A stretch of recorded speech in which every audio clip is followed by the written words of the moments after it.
11:36. Pablo Zuleta es vocero del CESET, que es el Centro de Estudios de Seguridad y Droga de la Universidad de los Andes. Doctor Zuleta, gracias por estar en Caracol Ahora. Buenos días. Muy buenos días, muchas gracias por la invitación. Doctor Zuleta, bueno, empecemos preguntándole, usted como experto, ¿cómo ve esta derogación de este decreto? Pues la derogación no es un aspecto nuevo en términos de aplicabilidad de la ley, porque antes estaba cubierto por una sentencia de la Corte que advertía que los parámetros con los cuales estaba dirigiendo la policía a los consumidores en el espacio público tenía unos inconvenientes propios, digamos, del ejercicio de la libre personalidad.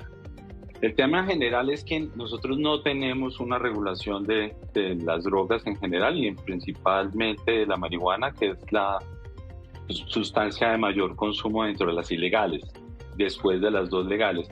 Y en los espacios públicos pues se requiere tener una claridad sobre qué tipo de consumos, qué tipos de conductas se permiten, a diferencia de lo que pueden ser otro tipo de sustancias o de distintos productos de consumo humano que no tienen los impactos culturales que sí tienen las sustancias psicoactivas. Director, pero ¿qué tan efectivas son estas medidas, por ejemplo, tomadas por el gobierno Duque, de multar al consumidor en un parque público? Pues son de alguna u otra manera comparendos administrativos que el impacto no está muy bien evaluado. No tenemos claridad de qué cambios tiene en términos de la conducta en general, porque no tenemos unos indicadores de base que nos permitan saber qué es lo que querían medir con ese tipo de medidas. Lo que sí termina siendo importante es que sí se requiere generar una regulación del consumo en el espacio público, como existe regulación para el alcohol en el espacio público y como existe regulación para el cigarrillo. Con la tercera sustancia de consumo en el país se hace necesario entender que se requiere una regulación pertinente, porque es que las regulaciones pertinentes son preventivas y por eso es necesario implementarlas cuanto antes, cosa que desafortunadamente nos hemos desviado en distintos tipos de discusiones y no se ha logrado avanzar en los espacios pertinentes para avanzar en una regulación que permita que se desarrollen aspectos de prevención. Pero, doctor Zuleta, este enfoque policial, por decirlo así, de multar al que porta y consume, ¿sí tiene repercusión en la reducción de cifras de consumo o no tiene nada que ver? No, en principio no tiene ningún tipo de posibilidad de afirmarse eso porque no hay datos. La expectativa es esa, la expectativa es que se disminuya el consumo en general, pero el consumo en general no puede medirse con una medida de esa manera, sobre todo teniendo unas líneas de base de información del consumo tan precarias como las tenemos nosotros. Lo que podría evaluarse en ese sentido es que si se puede llegar a reconocer que hay menos infracciones al consumo en el espacio público en la medida que se haya implementado la medida, pero esas cifras tampoco las tenemos. Y tampoco la tenemos ni en Bogotá ni en la mayoría del territorio nacional sobre ese tipo de, digamos, de denuncias que se deberían haber visto disminuidas por la medida en general, cosa que parece ser poco clara en términos generales. Doctor Zuleta, acá se ha planteado un dilema en medio de esta discusión sobre el enfoque de la policía. Y la pregunta es la siguiente, y no sé cómo lo miran ustedes, se la hacía al exministro de Justicia y se la hago a usted ahora. ¿La policía está para perseguir a los consumidores o para perseguir a los jíbaros? No, la policía está para cuidar a la ciudadanía en general, para generar acciones preventivas en general. En términos del foco de las drogas, la policía sí debe estar vigilando los parámetros permitidos para el consumo de sustancias psicoactivas, como sucede con los bares, con los restaurantes, qué tipo de sustancias se dan ahí.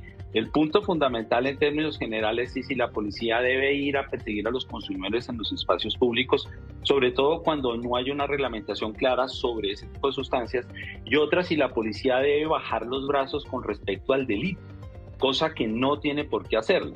Lo que sucede es que las estrategias diferenciales sobre las distintas cadenas del narcotráfico o de la economía ilícita de las drogas no es tan simple y se requieren estrategias mucho más focalizadas respecto a ese tipo de observaciones dentro de esa pregunta general.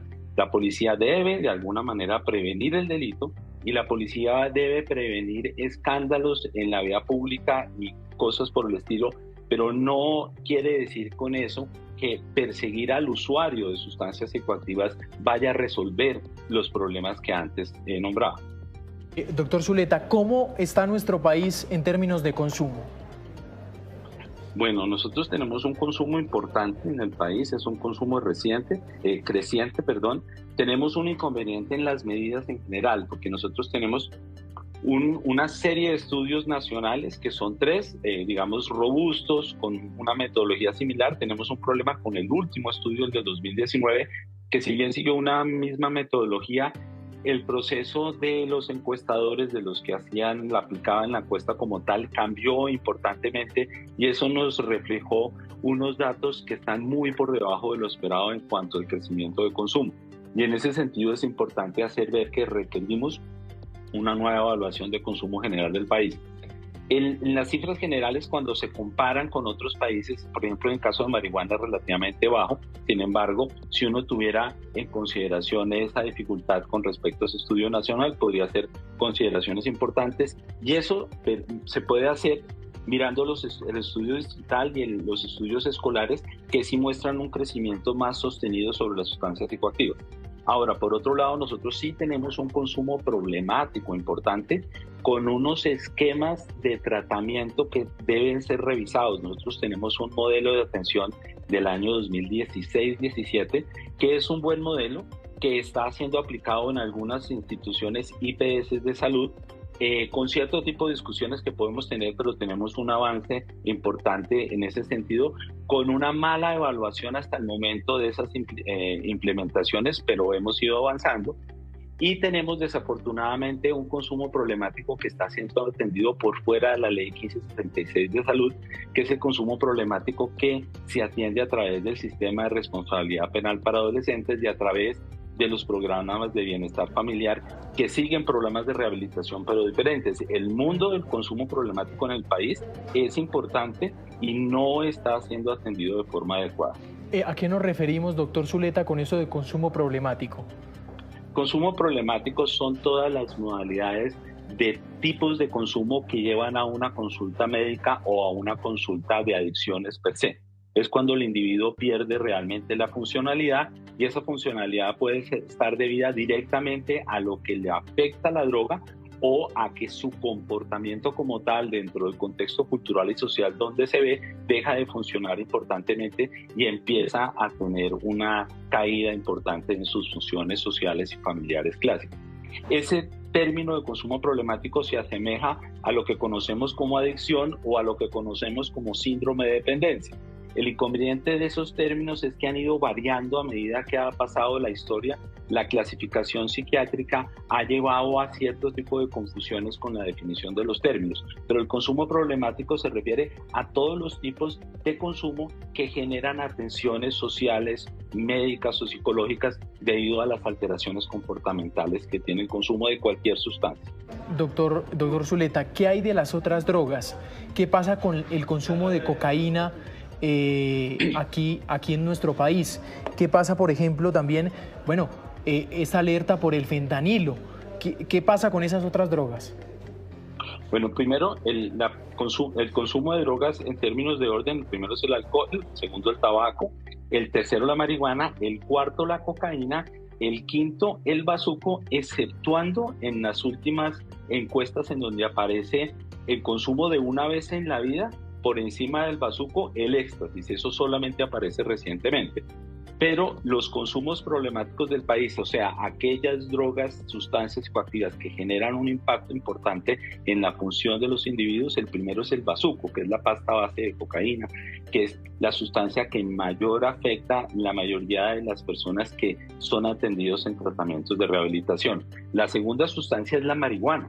La marihuana tiene un efecto importante en consumo problemático por distintas razones, pero eso es una sustancia a la cual se le tiene que poner atención y esa forma de ponerle atención pasa por una regulación adecuada y pasa porque el individuo que llega a tener consumo no está lo suficientemente informado para reconocer cuáles son los riesgos a mediano y largo plazo. La marihuana es una sustancia bien importante en ese sentido. La tercera sustancia, dependiendo de las zonas, diferentes. La tercera sustancia en general, en algunos casos es la cocaína, que en algunos casos aparece como la primera sustancia. Por ejemplo, en Antioquia, los análisis que nosotros tenemos muestran que la cocaína es la sustancia de mayor impacto como sustancia de consumo que genera consumo problemático en los datos que tenemos en Antioquia.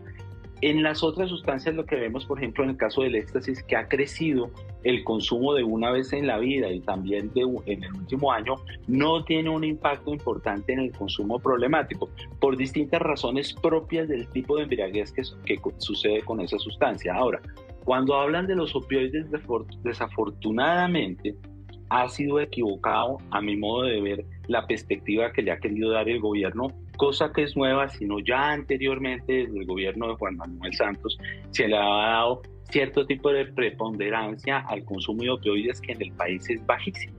En el país el consumo de una vez en la vida está cerca del 1% o más bajo, y en los consumos problemáticos la heroína, en lo que nosotros hemos analizado en población de régimen contributivo de alta, digamos, de alto nivel de ingresos, el consumo problemático de heroína solamente equivale al 5% de toda la población analizada de una EPS específica.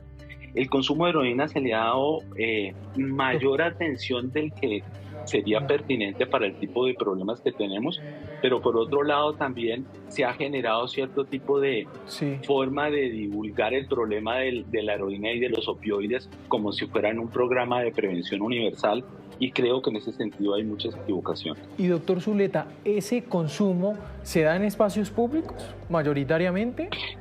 No, mire, dependiendo de la zona, esos consumos de opioides en el país fundamentalmente son de heroína, ¿no? En el país no hay consumo de fentanilo reportado. De hecho, el fentanilo que se ha reportado, decomisado a través de la policía, aspectos que he verificado una y otra vez, son desviaciones del fentanilo clínico que se va a usar en cierto tipo de clínicas de garaje, principalmente para cirugías cosméticas y cosas por el estilo. No es un problema importante respecto a que se esté generando consumos nuevos de fentanilo en la calle. Eso es lo primero que se tiene que decir. En Colombia el consumo de heroína, de opioides, de drogas inyectables, en general se hace en las casas de las personas que consumen, y una población pequeña que está en una condición de pobreza lo hace en las calles o donde pueda. Lo que yo he conocido es que hay usuarios de heroína que tienen cierto tipo de funcionalidad, que en su trayecto en el contexto de la calle usan heroína y que de alguna manera buscan espacios para poder tener esos tipos de consumo. Pero el consumo de opioides es de alto riesgo. El consumo de opioides, el gran problema es que se mueren. Se mueren por sobredosis hoy en día principalmente, y tiene además otros riesgos de carácter infeccioso. Esa es una sustancia que en el país afortunadamente no ha generado una prevalencia importante a la cual le tengamos que poner supremamente atención. Sí hay que mantener los programas preventivos y tener todas las alarmas listas, pero no es la sustancia a la cual nos tenemos que concentrar, sobre todo con los problemas que tenemos en otros niveles. Sí, ¿qué funciona acá y qué no funciona según la evidencia en otros países para bajar el consumo? Bueno, una de las cosas más importantes es que la regulación sí ayuda a disminuir el consumo problemático y el consumo de riesgo. Las regulaciones también ayudan, cuando están bien hechas, a disminuir el acceso a los menores, o sea, el promedio de inicio de consumo de sustancias psicoactivas se hace más alto, o sea, de mayor edad, y eso está asociado a que se restringe el acceso a los menores a través de una regulación pertinente. La regulación pertinente implica sacar de las calles el mercado ilegal, como sucedía durante mucho tiempo con el Marlboro. El hombre Marlboro, que fue muy famoso durante mucho tiempo con noticias periodísticas, que era el individuo López Sierra, que tenía un mercado de Marlboro ilegal en todas las calles colombianas, y a través de una regulación adecuada, con una muy buena negociación y actitud bastante estricta del gobierno con la Philip Morris, se logró hacer una regulación pertinente de la ilegalidad del mercado de Marlboro y que hoy en día nos permite tener una regulación que disminuye el acceso a los menores de forma clara, con los problemas que se están generando hoy en día con los vapeadores. Pero no quiere decir que una regulación vaya a ser equivocada, no, las regulaciones bien hechas son preventivas, tanto en términos de disminuir el acceso a los menores como en mejorar la calidad de las sustancias y la información de los usuarios para que se entienda plenamente qué tipo de riesgo se tiene y qué alarmas se tienen que tener al momento en que se presenten los síntomas o los cambios comportamentales.